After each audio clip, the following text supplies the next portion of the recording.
An emergency edition of Getting to Know Seahawks Twitter because my friend Jacson Bevens and I disagree about something.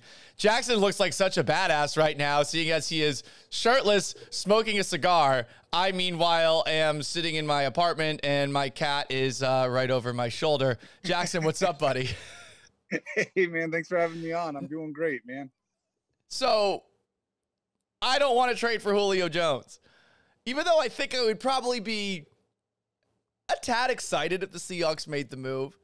I feel maybe I'm just being like Ben Stiller's character in Along Came Polly, just thinking about all the possible risks that would be included if they were to bring him in. You don't feel that way. So is this the finishing piece? Do you feel like if they add another wide receiver, another weapon on offense, all of a sudden they're going to vault from where they were last year to further than that, NFC Championship game, maybe even further? There's a lot of good reasons not to do it. They're just not as good as the reasons to do it. Okay, walk me through those, please. You got it. Well, first of all, it's Julio Jones. That's a good one. Is probably he's certainly one of the 10 best receivers of all time. He might be the most prolific wide receiver since Randy Moss.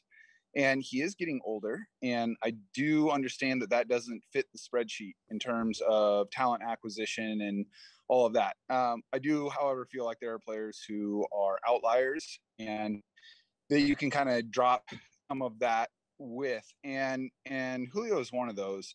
You know, he's a guy that has averaged, the only player in NFL history to average over 100 yards per game in his career. Last year, he was phenomenal in the games where he made it through. He did miss 7 games. And there's a lot of talk about him being injury prone and all of that. First of all, everyone in the NFL is injury prone. It's just the nature, I think. And secondly, he'd only missed 4 games in the 6 years prior. I mean, this is a guy, yeah, he plays hurt, but he plays and he produces and he's really good. And I think that when you have a quarterback with Hall of Fame talent and credentials who's in their prime, like Seattle does, I'm a believer that you do everything it takes to maximize that window. And to me, hanging on to a 2023 first, a number 26 overall pick 2 years from now is not anywhere in my mind as, comparable to opening that window or maximizing that window like a player like Julio Jones is. And here's the way that I think about it, Paul, because I've had this conversation with a lot of friends, a lot of really smart people who understand football, and that don't think it's the right move. The way I think about it is, what if we woke up tomorrow and found out that the 49ers traded for him, or the Rams? Is our thought going to be, I am so glad that they have stretched their cap thinner and lost a first round pick? Because if that's really your response to it, then yeah, the Seahawks shouldn't get him either. But if I see that, I'm terrified. And I want to be the team that is terrifying the other teams in the division. That makes sense. You want to be the team that terrifies others, and you maybe want to prevent something from happening in the division. But I look at it from the perspective of, okay, you mentioned the injury thing. You are right on that. That has been overplayed. What I'm concerned about is a hamstring injury. Yep. I look back at one of the first great wide receivers that I grew up watching, or at least he was supposed to be amazing. He was a top 10 pick, if I'm not mistaken, back in 1996. Terry Glenn. Glenn was great when he was healthy, but he had one hamstring injury, and then he had another and another. I feel like once you have that first hamstring injury, it just happens a lot. We've seen it with Deshaun Jackson recently. It can, for sure. Right. And when you're 32, when you're 33, that possibility of him not being there, in addition to, I think Ben Baldwin put this out a couple of days ago, you already have in Tyler Lockett a guy who he's going to miss probably some time, or he's not going to be 100% healthy for some time. I think 2016, 2018 Baldwin laid out that those are the 2 years where he's been there. And that may be another reason to bring Julio Jones in. But I also, and I wrote about this, I could go through every single one of the reasons. There's a part of me that thinks that one of the reasons that they shouldn't is the one that a lot of people don't want to hear. And it's the one that, do you want the Seahawks to do what Russell Wilson wants to do, Or do you want the Seahawks to do what's consistent with what they are trying to do on offense?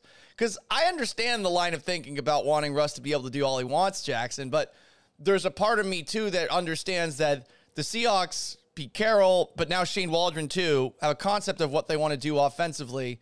And if you go to this, I would imagine, very pass-heavy, pass-reliant offense that would probably be really good the first couple of months of the year, how is that going to look in December?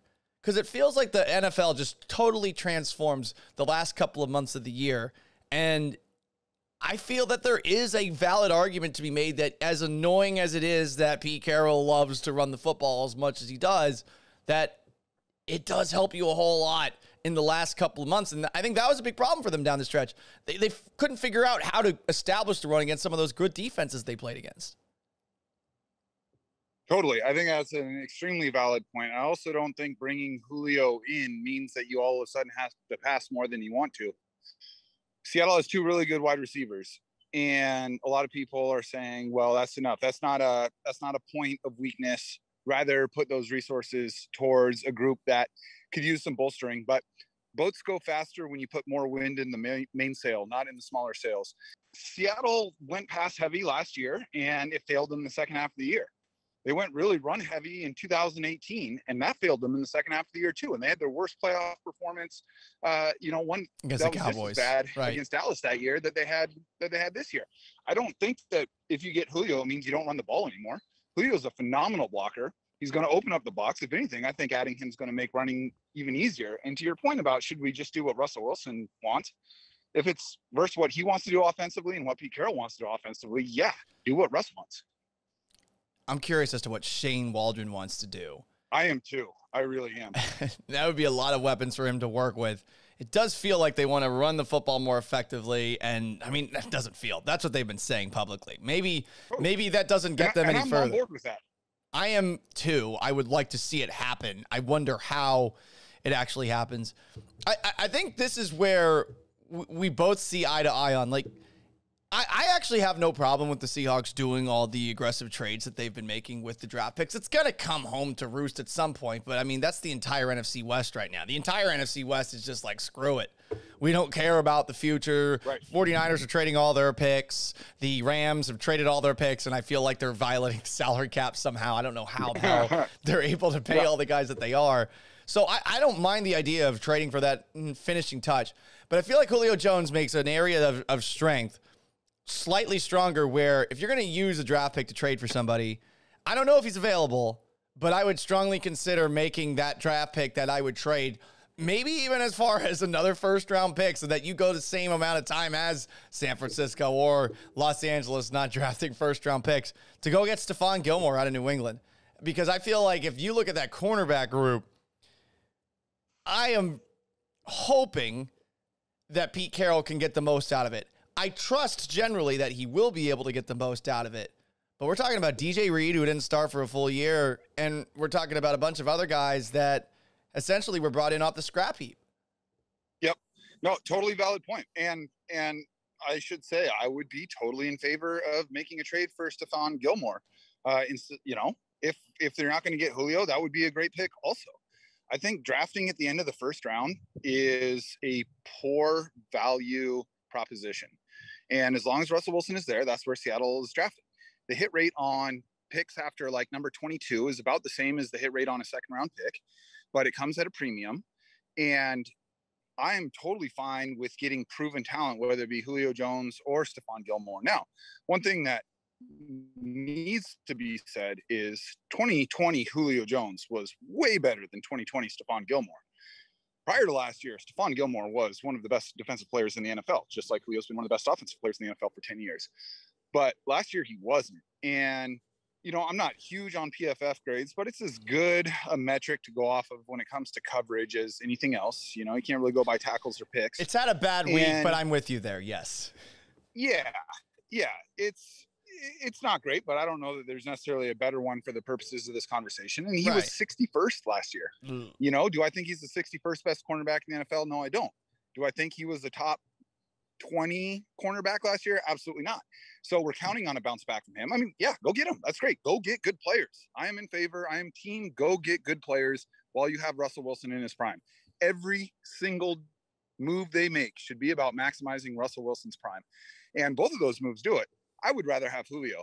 And as far as the salary cap, I don't give a shit, man. That thing's going up in like $35 million next year, probably another $20 million after that. Fans are being back in the stands. They got a whole new huge TV contract coming in. More money's coming in. Other games coming in. The revenue's going to be there. I don't care about kicking a credit card bill down the road a couple years, especially when the rest of the division is doing it. So the salary cap part of it doesn't hold a whole lot of water with me with this whole thing. If you think that, Seattle's closer to winning the Super Bowl by drafting 24th overall in 2 years than adding one of these players, I'm just not going to be able to cross that bridge. I think that Seattle has a ways to go to jump into that upper echelon of Super Bowl contenders. And I don't think a draft pick 2 years from now is going to close that gap, especially while the Rams and Niners are loading up. So it's an arms race. And if you have a chance to go get a nuclear weapon, I think you do it. A nuclear weapon. It's not wrong if it does end up working out and he's healthy and all of that. I do think he'd want a new deal.